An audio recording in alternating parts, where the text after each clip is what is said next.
Well, this afternoon, we're taking a deeper dive into Austin's historic milestone. Last week, city leaders announced that for the first time, Austin surpassed 1 million residents. It happened in 2025 and makes our home the 12th most populous city in the country.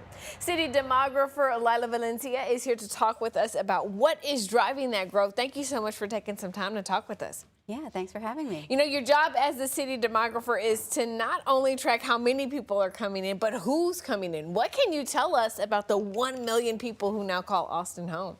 Yeah, well, unfortunately, I can't tell you a whole lot because this release of the data really just focuses on the numbers. And so we don't know exactly who they are, but we do know how they may be coming here or whether they're already here. And so that's part of that was part of an earlier release that looked at numbers at the Travis County level. And what we saw was that international migration really contributed the bulk of the growth to the county and likely to the city. And we also we continue to see more people moving out of the county than into it, but that negative domestic migration loss is actually cut in half. So altogether, our births exceeded our deaths. We had a robust international migration. And then we have more people staying in place and more people coming to the area. And so all of that is helping us to get to that 1 million population number.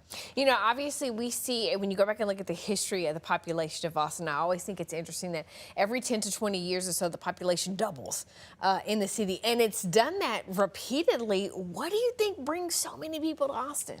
Yeah, well, I mean, Austin's a great place to live, right? We have, beautiful green spaces. We have a lot of culture. We have a thriving economy. So there's lots of reasons to come to Austin.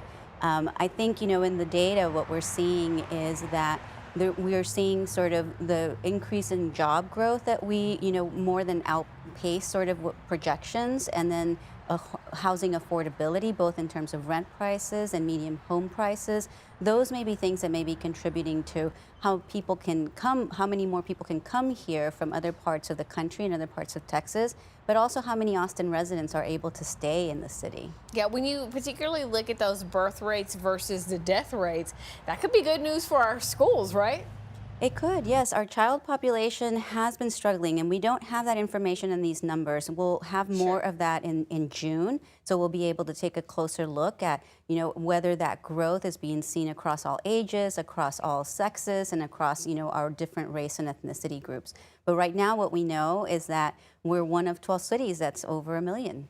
Yeah, it's really exciting. Tell us about the things that you're going to be looking for moving forward. Obviously, you're looking at, the detailed numbers that will come out in June. But what can you do with the data that you have now?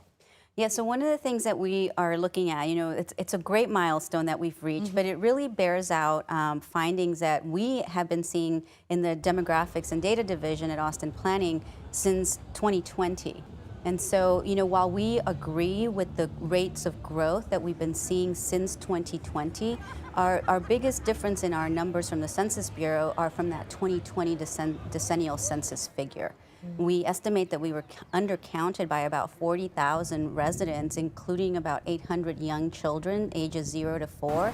And so for us, what this really highlights is that we need to get that 2030 census figure right this time. That's significant because a lot of funding comes into play off of those numbers. What do you guys do to try to make sure, or to make sure that the number gets corrected, or that you have enough momentum going for 2030? Yeah, absolutely. So $67.5 million every year is what we left on the table through 2030. Wow.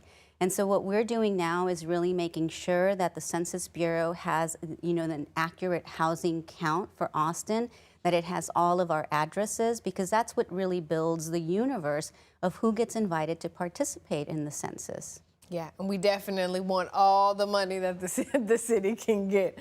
All right, City of Austin demographer Lila Valencia, we thank you so much for taking some time to talk with us today. Thanks for having me.